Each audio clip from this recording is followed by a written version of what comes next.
अरे दीवानो मुझे पहचानो कहां से आए या ठिकाणी मैं हूँ डॉन, मैं हूँ डॉन, मैं हूँ, मैं हूँ, मैं हूँ डॉन।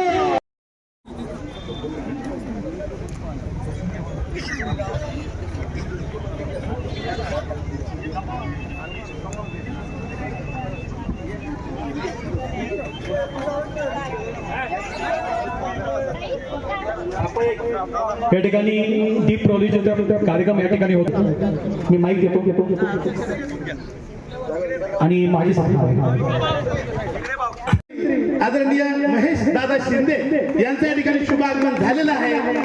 या ठिकाणी मी संदीप भाऊ शिंदे आणि मित्र परिवाराच्या वतीनं आदरणीय महेश दादा शिंदे आणि त्यांच्या सोबत आलेल्या सर्वच मान्यवरांचं या ठिकाणी मी मनापासून हार्दिक स्वागत करतो. आदरणीय अमोलजी तांबडे रस्त्यावरती ओरडून पाहणारा मी संदीप नावाचा कार्यकर्ता किशोर भाऊंचं बोट धरून चाललेला मी पाहिला आहे.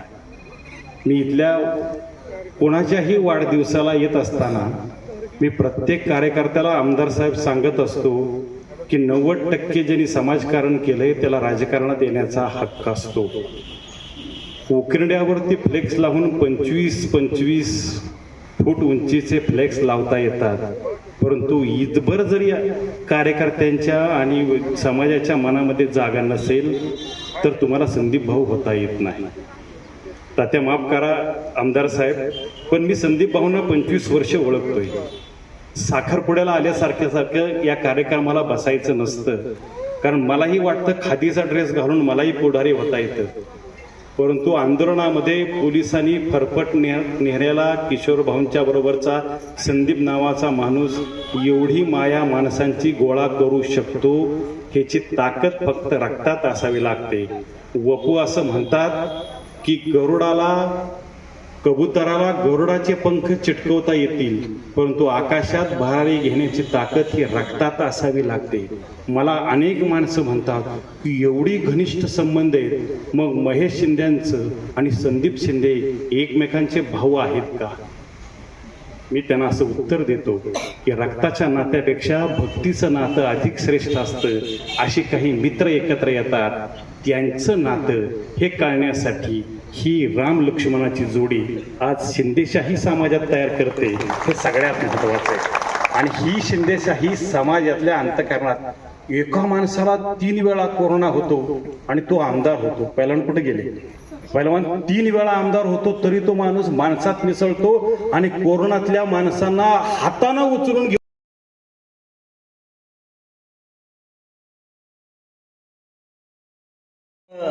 एक हृदयस्थान असलेलं आमच्या सर्वांचे मित्र संदीप भाऊ शिंदे यांच्या वाढदिवसासाठी आता म्हणजे मला वाटते माझा वाढदिवस आहे का संदीप भाऊंचा आहे तेच मला कळालं.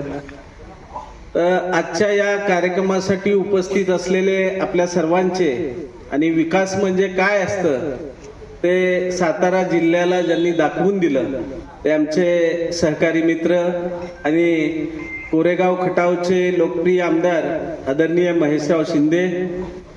या कार्यक्रमासाठी उपस्थित असलेले आमचे ज्येष्ठ सहकारी आणि जिल्हा परिषदेचे माजी उपाध्यक्ष आमचे मित्र रवी साळुंके, व्यासपीठावर राहुलजी बर्गे आहेत, आमच्या भगिनी आणि जिल्हा परिषदेच्या सदस्य शिंदेताई असतील, शामराव माने असतील, व्यासपीठावर रणधीर जाधव असतील आणि संदीप भाऊ अत्यंत छोटेखानी कार्यक्रम असला तरी सगळ्या भागातून आलेले सगळे प्रमुख कार्यकर्ते, उपस्थित बंधू भगिनींनो, आज या ठिकाणी संदीप भाऊंचा वाढदिवस म्हणल्यानंतर एक सामान्य कुटुंबातनं येऊन कसलंही वलय नसताना, म्हणजे एक संदीप भाऊ म्हणून यात्रेवर फिरणारा नेमकं काय करत होता बऱ्याच जणांना माहित नाही, पण त्यातून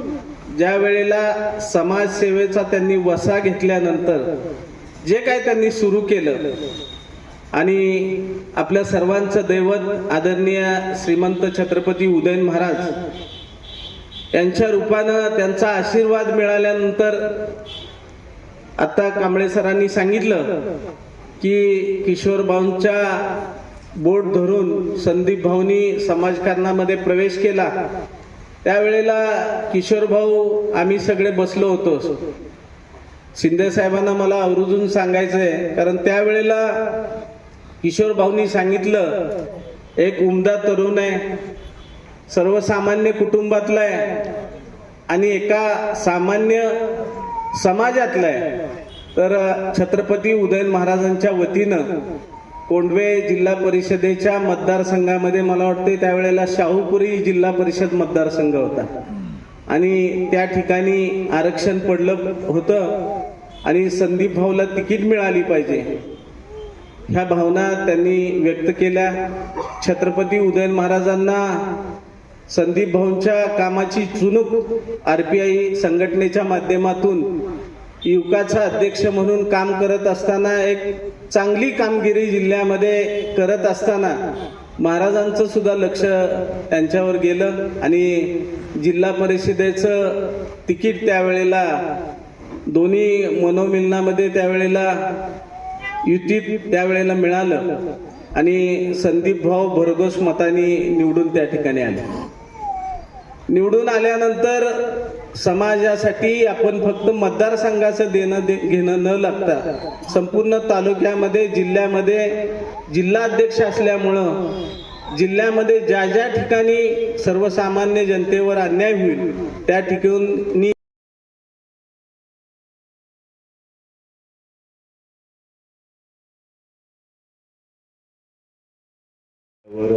प्रेम करणारे सर्व उपस्थित या ठिकाणी वाढदिवसाचा कार्यक्रम साजरा होत असताना मला हौस आहे वाढदिवस साजरा केला पाहिजे असा विषय न घेता आपल्या हातून काहीतरी चांगलं घडलं पाहिजे। देशाचं भविष्य जी आजची मुलं आहेत त्या मुलांना योग्य मार्गदर्शन मिळालं पाहिजे। त्या ठिकाणी त्यांच्या पाठीवर चांगल्या पद्धतीची शाबासकीची थाप पडली पाहिजे आणि हीच मुलं उद्याचं देशाचं भविष्य घडलं पाहिजे। अशाच अनुषंगानं या ठिकाणी प्रत्येक वर्षी जसं तात्या म्हटले की वाढदिवस म्हटलं तरी फोन कुठंतरी बंद करून बाहेर जायचं आणि तो दिवस फक्त टाळायचा, असं न करता आपल्या वाढदिवसादिनी सर्वसामान्यांच्या लहान मुलांच्या उपयोगात येणं आणि खऱ्या अर्थानं अशा पद्धतीनं तो वाढदिवस साजरा होणं हे अपेक्षित आहे। म्हणूनच गेल्या अनेक वर्षापासून साहेब या ठिकाणी मी हा वाढदिवस साजरा करत असतो। या कार्यक्रमाला आवर्जून उपस्थित असलेले कोरेगाव खटाव विधानसभा मतदारसंघाचा बुलंद आवाज, या बदलत्या राजकारणामध्ये अत्यंत चांगल्या पद्धतीनं ज्यांचं नाव घेतलं जातं आणि सगळ्यात महत्त्वाची भूमिका बजावणारे, या आपल्याला अभिमान वाटला पाहिजे। आपल्या जिल्ह्यातलं, आपल्या तालुक्यातलं एक व्यक्तिमत्व आहे जे की संबंध महाराष्ट्रावर आपल्या नावाचा, आपल्या कार्याचा धुमाकूळ घालतोय, ते म्हणजे आमदार, सन्माननीय आमदार महेशदादा शिंदे। या ठिकाणी या कार्यक्रमाला प्रमुख उपस्थिती ज्यांची लाभलेली आहे, खरोखर माझं भाग्य। जसं आमच्या प्रदीपदादांनी मगाशी उल्लेख केला की मित्र कसा असावा, तर याचं एक मूर्तिमंत उदाहरण म्हणजे आमदार महेशदादा शिंदे असतील। त्याचबरोबर या ठिकाणी या कार्यक्रमाला आत्ताच ज्यांनी संबोधित केलं ते म्हणजे आमचे मार्गदर्शक खासदार श्रीमंत छत्रपती उदयनराजे भोसले, ज्यांच्यामुळं 2 वेळा मी जिल्हा परिषद सदस्य झालो. म्हणजे आईसाहेबांनी नाकारलेला उमेदवार, कारण त्याची प्रतिमा त्यावेळेची गुंड म्हणून होती. पण साहेब ती गुंड कुणासाठी होती? अन्याय करणाऱ्यांसाठी होती. मी आंदोलन करायचो. किशोरभाऊ म्हणायचे की 365 दिवसापैकी 225 दिवस आंदोलन करणारा आमचा कार्यकर्ता म्हणजे संदीप. आणि मग त्या आंदोलनामुळे कुठेतरी प्रतिमा मलिन होती का काय, असं काही लोकांना वाटत होतं. त्याच्यात त्यांचा स्वार्थ होता, म्हणून आईसाहेबांना सांगितलं होतं की हा गुंड आहे, म्हणून तो गुंड झाला. आणि त्या गुंडाला त्यावेळेस विरोध झाला होता. आणि ज्यावेळेस अण्णांनी आणि भाऊंनी आईसाहेबांना माझा बायोडाटा दाखवला, त्यावेळेस तात्या सुद्धा साक्षीदार होते. आणि त्यावेळेस मग आईसाहेबांनी सहमती दिली. नाही नाही म्हटले, उमेदवार पाहिजे तर संदीपच पाहिजे, आणि हे महाराजांना ठणकावून सांगणाऱ्या मास आहे. ज्यामुळं सुरुवातीला मला उमेदवारी जिल्हा परिषदेची मिळाली. त्या ठिकाणी जसं साहेब तात्याने सांगितलं मगाशी की 5 वर्षामध्ये आपण काहीतरी समाजाचं देणं लागतोय. म्हणजे ज्याची गुंड म्हणून प्रतिमा होती समाजामध्ये, ज्याला सगळ्यात पहिलं साहेब मी एक काम केलं की माझ्या अंगी लागलेली वाईट व्यसनं, मग दारू असेल, सिगारेट असेल, गुटखा असेल, त्या दिवशी सगळ्या व्यसनांना साहेब मी मूठमाती दिली छत्रपती शिवाजी महाराजांच्या पायापुढे. आणि त्या दिवसापासून आजपर्यंत निर्व्यसनी, अमोलभाऊ निर्व्यसनी म्हणून राहतोय मी, लक्षात घ्या. तर सांगण्याचं तात्पर्य काय की त्या दिवशीच मनाची खुणगाठ बांधली की काम हे समाजासाठी करायचं, वाहून घ्यायचंय तर समाजासाठी वाहून घ्यायचं, इथल्या गोरगरिबांसाठी घ्यायचं, प्रत्येकाच्या न्याय हक्कासाठी भांडायचं. आज आपला या ठिकाणी पुनर्जन्म झालेला आहे. म्हणजे रविदादा मी काय केलंय माझ्या आयुष्यामध्ये, ज्यावेळेस मी निवडणुकीमध्ये निवडून आलो पहिल्यांदा सुरुवातीला, तर सुरुवातीला मी एक गोष्ट केली की माझ्या अंगी जडलेली वाईट व्यसनं मी फेकून दिली. म्हणजे माझा पुनर्जन्म झाला. खोटं वाटेल इथं बसल्यावर, एक माझा पाठीमागे मित्र बसला, तू माझ्या बरोबर साहेब दारू प्यायचा, मी बसल्यानंतर एक खांबा एकट्याला लागायचा, एवढी दारू मी प्यायचो. आणि हे अभिमानानं काय सांगतो, दारू काय आहे, किती वाईट आहे, इतरांना सुद्धा समजलं पाहिजे. मला मुद्दा म्हणून सांगावं असं वाटतं की दिवसभर नशेत, आणि मग कुठंतरी सूद आल्यानंतर मग कार्यकर्त्यांसाठी कुठंतरी पळायचं, भांडायचं, त्याला काही अर्थ नव्हता. आणि ज्या वेळेस खऱ्या अर्थानं या ठिकाणी जिल्हा परिषदेची उमेदवारी मी ताब्यात घेतली, त्या दिवसापासून आजपर्यंत बापू मी काम करतोय, आजपर्यंत समाजासाठी मी लढतोय. म्हणून हे सातत्य हे टिकवलेलं आहे. आणि खऱ्या अर्थानं रविदादा तुम्ही साक्षीदार आहात. जिल्हा परिषदेच्या सभागृहामध्ये आम्ही ज्या पद्धतीनं एक अधिकाऱ्याला टार्गेट करत होतो, आमचे ठरलेले विषय असायचे. रविदादा आमचा डायसवर बसलेला वरती असायचा आणि वरनं सांगायचा आज ह्या अधिकाऱ्याला ठोकायचे. का तर तो अधिकारी विनाकारण गोरगरिबांना त्यांच्या न्याय हक्कापासून वंचित ठेवत असायचा, म्हणून त्यासाठी आम्ही त्या ठिकाणी भांडायचो. तर अशा पद्धतीनं या ठिकाणी खासदार श्रीमंत छत्रपती उदयनराजे भोसले यांचे खंदे समर्थक असलेले सुनील तात्या असतील, कविदादा असतील, या ठिकाणी आमचे राहुलदादा बसलेले, त्याचबरोबर पुसेगावरून आलेले आमचे सहकारी मित्र रणधीर शेठ आहेत, पलीकडं अभयराजे आहेत, या ठिकाणी सुनीलदादा बसलेत आमचे मार्गदर्शक, खेडचे माजी सरपंच आप्पा, त्या ठिकाणी पलीकडे आमचा कांता उपसरपंच बसलाय, खाली का बसलाय मला समजणं झालंय, शेजारी बाबू असेल, अमोलदादांचं नाव घेतलं, मग आमचे सुभाषराव असतील, सर्वच मान्यवर, बरेच मान्यवर या ठिकाणी, आमचा विनोद आहे, अण्णा आहे, गणेश आहे, आमचे जयवंतराव आहेत, या ठिकाणी कंगणे आलेलं आहे, आमचा इकडे गणेशराव, म्हणजे सगळे सर्वांचं या ठिकाणी मी मनापासून स्वागत करतो. व्यासपीठावर बसलेले आमचे अमोलराव असतील, या ठिकाणी ज्यांच्या गायनाचा कार्यक्रम आज या ठिकाणी आपण आयोजित केलेले ते निलेशराव असतील, या ठिकाणी आमचे त्यांनी सुंदर असं आपल्याला मार्गदर्शन केलं ते आमचे प्रदीपजी असतील, या सर्वांचं या कार्यक्रमापासून की मनापासून स्वागत करतो. आणि खऱ्या अर्थानं जसं मी सुरुवातीला सांगितलं की आपल्या नावाची ओळख संबंध महाराष्ट्रावर पसरवणारे, महाराष्ट्राच्या बदलत्या राजकारणाचे एकमेव आदरानं ज्यांचं नाव घेतलं जातं ते म्हणजे आमदार महेश शिंदे. कोरेगाव, खटाव असेल किंवा जिल्ह्यातले 8ही मतदारसंघ असतील, ह्या मतदारसंघामध्ये यापूर्वी एवढा कधीही मोठ्या प्रमाणात निधी आला नाही. तेवढा निधी या केवळ एकमेव म्हणजे कोरेगाव खटाव विधानसभा मतदारसंघामध्ये सन्माननीय आमदार महेशदादा शिंदे यांच्या माध्यमातून आलेला आहे. आणि खरोखर मी माझं भाग्य समजतो की ज्या पद्धतीनं मी माझ्या शाहपुरी गटामध्ये मी कामं केली होती, त्याच आशेवर मला खासदारांनी पुन्हा एकदा उमेदवारी आमच्या पत्नीच्या माध्यमातून वनवास गाडीची या ठिकाणी उमेदवारी मला दिली. त्या ठिकाणी सुद्धा लोकांनी चांगलं अत्यंत भरभरून माझ्यावर प्रेम केलं. त्या माध्यमातून मला चांगल्या पद्धतीचा विकास त्या ठिकाणी करता आला. आणि अशा पद्धतीनं एक वेगळ्या पद्धतीची छाप या ठिकाणी या मतदारसंघावर सुद्धा उमटवता आली. आणि माझं नशीबच की खऱ्या अर्थानं सन्माननीय आमदार महेशदादा शिंदे सारखे मित्र मला भेटले. आणि या ठिकाणी या कोरेगावमध्ये ज्या वेळेस या कोविडसारख्या परिस्थितीमध्ये संपूर्ण जग हादरला होता, या ठिकाणी परिस्थिती अशी होती की मुलगा वडिलांना बघायला तयार नव्हता. आई पॉझिटिव्ह झाली तर मुलं त्यांच्यापासून लांब पळायची. अशा परिस्थितीमध्ये सन्माननीय आमदार महेशदादा शिंदे यांनी स्वतःच्या हाताचा पाळणा गाडीचा ॲम्ब्युलन्स करून ते पेशंट स्वतःच्या गाडीमध्ये टाकून या ठिकाणी स्वतःच्या हॉस्पिटलमध्ये आणून त्यांना बरं करून घरी पाठवण्याचं काम केलं. रेमडेसिवीर ज्यावेळेस रेमडेसिवीर ब्लॅकने चाललं होतं, रेमडेसिवीर ब्लॅकनं चाललं होतं, त्यावेळेस स्वखर्चानं एकही रुपया न घेता ते रेमडेसिवीर फुकट देणारा हा इकडं मसिया बसलेला आहे. आणि याचं मूर्तिमंत साक्षीदार खऱ्या अर्थानं जर असेल तर आमचे राजू माने अध्यक्ष या ठिकाणी आहे. कित्येक पेशंट त्यांनी त्या ठिकाणी या कोडोली विभागातील असतील अनेक पेशंट बरे करून त्यांनी घरी पाठवलेले आहेत. आणि अशा परिस्थितीमध्ये स्वतःला 3 ते 4 वेळा ते स्वतः कोविड पॉझिटिव्ह झाले. कोविड पॉझिटिव्ह होऊन सुद्धा त्या ठिकाणी स्वतः या मतदारसंघामध्ये काम करत होते.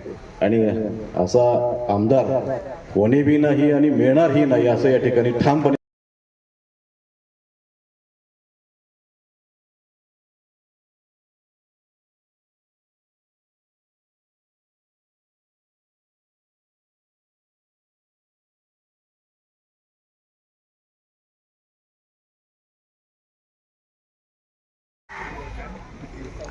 माझे बंधुतुल्य व्यक्तिमत्व, तेव्हा माझे छोटे बंधू संदीप भाऊ शिंदे यांचा आज वाढदिवस.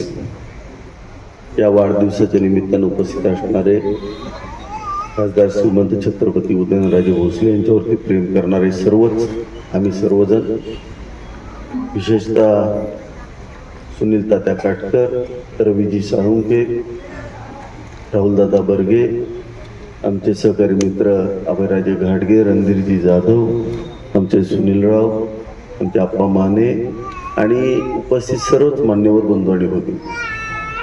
खरं तर भाऊंचा वाढदिवस म्हणजे एक वेगळं पण. मी बरेच वाढदिवस बघतो सुनील तात्या, पण त्याच्यात सातत्य नसतं. आत्ता यावर्षी आपण एखादा कार्यक्रम केला तर जास्तीत जास्त 3 वर्ष करू शकतो, 4थ्या वर्षी आपण तो करू शकत.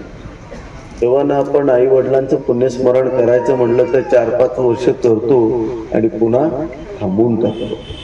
पण एखादा व्यक्ती स्वतःच्या जीवनामध्ये सातत्य किती ठेवू शकतो याचं मूर्तिमंत उदाहरण म्हणजे संदीप भाऊ शिंदे आहे. आज मी पाहतोय 14वं वर्ष, वाढदिवस ते औचित्य, पण सातत्यानं 14 वर्ष गोरगरीब सामान्य घरातल्या, सातारा जिल्ह्यातल्या कुटुंबातल्या सगळ्या विद्यार्थ्यांना बोलवायचं, गुणवंत विद्यार्थ्यांना बोलवायचं. ज्या शिक्षकांना आमची जिल्हा परिषद सुद्धा, तुम्ही शिक्षण सभापती होता, आम्ही सुद्धा कधी गुणगौरव त्यांचा करत नाही, त्यांचा या ठिकाणी आदरपूर्वक सत्कार करायचा. त्यांनी ते असोसिएशन स्थापन केलेले आहे जे सक्षम, शारीरिकदृष्ट्या तंदुरुस्त मुलं घडली पाहिजेत अशी एक असोसिएशन स्थापन केलेली आहे. त्या मुलांचा गुणगौरव करायचा हे काही छोटं काम नाही आहे. आणि त्यांचं जे समाजाप्रतीचं प्रेम आहे, आता मी तर काम करत असतो, आणि काम करत असताना माझं एक वैशिष्ट्य आहे, म्हणजे मी स्वतःला फार मोठं समजत नाही. माझे जे कार्यकर्ते आहेत त्यांच्यात जे चांगले गुण आहेत ते घेण्याचा मी प्रामाणिक प्रयत्न करतो. भाऊंच्यातलं सातत्य पण पाहतो. आणि दुसरी महत्वाची गोष्ट, भाऊ छोट्या छोट्या घरातल्या कार्यकर्त्यांना सुद्धा हृदयातून प्रेम करतात. ती पण भाऊ गोष्ट मी तुमच्याकडून घेतलेली आहे. भाऊंवरती प्रेम करणारी लोक ही काय फक्त मोठ्या बंगल्यातली नाही आहेत. भाऊंना ज्या ज्या वेळेला मी घेऊन फिरतो किंवा फिरायचो त्यावेळेला मला लक्षात यायचं की एक छोट्या घरातली व्यक्ती सुद्धा बाहेर यायची भाऊ, आणि ते जे नातं, ते प्रेमाचं नातं भाऊंनी ठेवलं. असं जपणं फार अवघड असतं, असं हे व्यक्तिमत्व आहे. खऱ्या अर्थानं जीवनामध्ये संधी प्रत्येकालाच मिळतात, खूप जणांना संधी मिळतात, पण काही ठराविक लोक आयुष्यामध्ये स्वतःचं नाव करून जातात. या जिल्ह्यामध्ये खूप जिल्हा परिषद सदस्य झाले असतील, खूप आमदार झाले असतील, खूप खासदार झाले असतील, लोकप्रतिनिधी सगळेच होतात. पण आपल्याला मिळालेल्या संधीचं सोनं कसं करायचं, आपल्या मिळालेल्या संधीतून लोकांची सेवा कशी करायची, हा विचार जो करतो त्याला आयुष्यभर लोक लक्षात ठेवतात. आणि त्यातले म्हणजे आपले संधीभाऊ लक्षात ठेवतात. प्रत्येक ठिकाणी स्वतःचा स्वार्थ कुठंच पाहत नाहीत. मी आजपर्यंत बघितलं, भाऊ मला सांगतो साहेब हे काम करायचंय, त्याचं हे काम करायचंय, तो भाऊ करून टाका. पण स्वार्थाचा लवलेश कुठंच नसतो. गरीब आहे करून टाका, हे आहे करून टाका. आणि त्यांच्याकडून सुचवलेली कामं सुद्धा ज्या समाजाकडे आपलं लक्ष जात नाही, आपली दृष्टी जिथं पोहोचत नाही तिथं पोहोचलेली आहे. म्हणजे या गोष्टी खूप मोठ्या आहेत, त्या गोष्टी सोप्या नाही आहेत. आज आम्ही एकदा लोकप्रतिनिधी झाल्यानंतर आमची दृष्टी लिमिटेड राहते, आमच्या शेजारच्याच लोकांवरती राहते. पण ती दृष्टी लिमिटेड न ठेवता गोरगरीब सामान्य माणसांपर्यंत पोचवायचं काम संदीप भाऊंच्या मार्फत होतं. आणि म्हणूनच आज एवढी चांगली संघटना आज आपण श्रीमंत छत्रपती उदयनराजे भोसलेंच्या मार्गदर्शनाखाली कोरेगाव मतदारसंघामध्ये सुद्धा आपण उभी करू शकलो. आणि सामान्य गोरगरिबांची सेवा करण्याचं काम आज आपण सगळे त्या ठिकाणी करतोय. भाऊ तुमचा वाढदिवस असाच या आम्ही जोपर्यंत आहे तोपर्यंत वाढदिवसाला येणारच आहे. तुम्ही 100 वर्ष तर जागाव अशीच भगवंताच्या चरणी प्रार्थना आहे. आपली जोडी अशीच आहे. म्हातारपणी आपण दोघं असंच चालत येणार. तात्या त्यावेळेला आमचे सगळे तुम्ही ऐकणार. हा पिक्चर अजून 30 वर्षानं म्हणलं तर असाच दिसणार आहे. त्याचं कारण असं आहे, 30 तुम्ही वर्षांची कल्पना आम्ही करतोय कशी असेल ते सगळे म्हातारे आलेले असणार आणि आपण तशाच पद्धतीनं करणार. आपण सोडायचं नाही. आज भाऊंचं म्हणजे फक्त असंच नाही, फिटनेस फार जबरदस्त आहे. एवढंच एक त्यांच्यात आणि माझं जुळत नाही. मी जागे बसून पाहिजे तेवढा व्यायाम करू शकतो, जिम मध्ये व्यायाम करू शकतो, पण पळू शकत नाही. भाऊ 40 आणि 45 किलोमीटर पळतात हे ऐकून मलाच घाम फुटतो. 45 किलोमीटर भाऊ न दमता पळतात, तर त्यांची कॅपॅसिटी किती असेल याचा विचार करा. म्हणजे त्यांचं शरीर पण तंदुरुस्त आहे, मन पण तंदुरुस्त आहे आणि हृदय पण तंदुरुस्त, हे लक्षात घ्या. आणि त्यांनी सांगितलं एवढं सोपं नसतं. लहानपणापासून जर तुमच्यावरती संस्कार झाले, कितीही संस्कार केले, तर वयाच्या 25व्या वर्षी बाटली बघितल्यानंतर तुम्ही बिघडू शकता. संस्कारी लोक, पण बिघडलेली व्यक्ती जागेवरती येते. म्हणजे स्वतःच्या मनावरती किती ताबा आणि किती त्यांचं प्रभुत्व आहे हे याच्यावरून लक्षात येतं. हे सोपं नसतं, लक्षात घ्या. आज ते निर्व्यस्ती झाले. हा आदर्श आमच्या सगळ्या तरुण मित्रांनी घेतला पाहिजे, तरुणांनी घेतला पाहिजे. आणि आजच्या त्यांच्या वाढदिवसाचा संदेश हाच आहे. मी नावं घेणार नाही, नावं घेतली तर प्रत्येकाला टोचणार. मी सगळ्यांची नावं घेऊ शकतो. आजपासून सगळ्यांनी व्यसनमुक्त व्हायचं, हाच संदेश. आपली संघटना सामान्य गोरगरिबांचीच आहे, 100% आहे. फक्त व्यसनमुक्तीचा संदेश आज आपण भाऊंच्या वाढदिवसाच्या निमित्तानं घेऊया. आणि आज सकाळी भाऊ एक संकल्प केला आपण. एहसास नावाची जी संस्था आहे ती संस्था सध्या आपल्याकडे चालू करायचा आपला विचार आहे. तो तरुण मित्र आपल्या तळागाळाचा आहे, रात्रंदिवस मतिमंदांच्यासाठी काम करतोय. तर मी आपल्या माहुलीचे सरपंचांना फोन केला होता. आपण मतदारसंघामध्ये त्यांना 20 गुंठे जागा देऊ, त्या ठिकाणी आपण ती संस्था बांधणार. भाऊ त्याचे मुख्य कोऑर्डिनेटर तुम्ही असणार आणि पूर्ण ताकदीनं आपण सामान्य गोरगरीब माणसांची सेवा करायची. ज्या पद्धतीनं कन्हेरी मठावरती अनाथ मुलं सांभाळली जातात त्या पद्धतीनं इथनं पुढं आपण सगळ्यांनी अशा पद्धतीचा एक आदर्श, ज्यांना कोणच पाहत नाही तसा एक आदर्श भाव आपण त्या ठिकाणी घालून द्यायचा.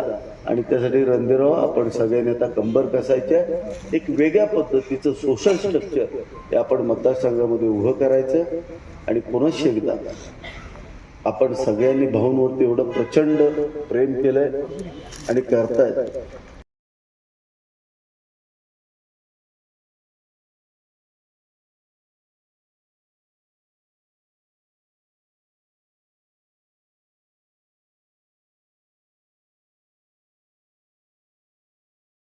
अध्यक्ष कुमारजी भोईटे, सन्माननीय नटराजजी Shinde. To you happy birthday.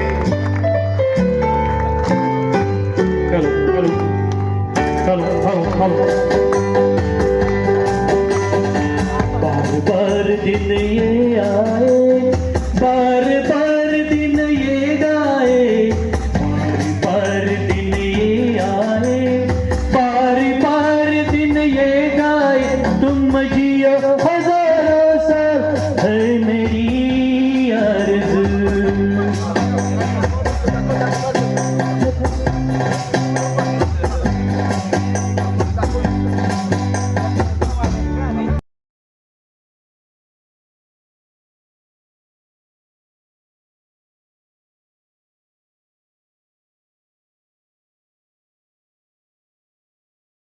ची व्यवस्था केलेली आहे.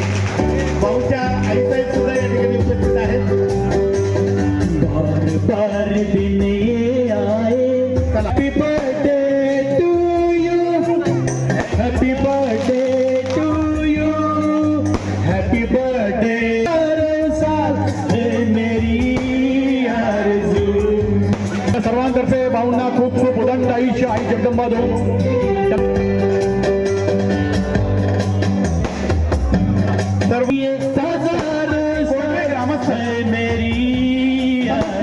ग्रामस्थांच्या वतीनं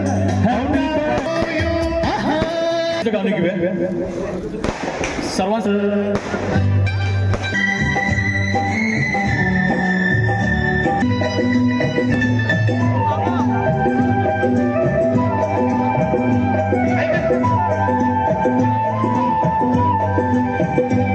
मेरी जिंदगी सवारी मुझको गले लगा के याद करेगी दुनिया. या ठिकाणी आलेल्या सर्वांचं मी पहिल्यांदा स्वागत करतो. तेरे संग मर जाना, तेरे संग याद करेगी दुनिया. सुंदर असा भाऊंचा शुभेच्छा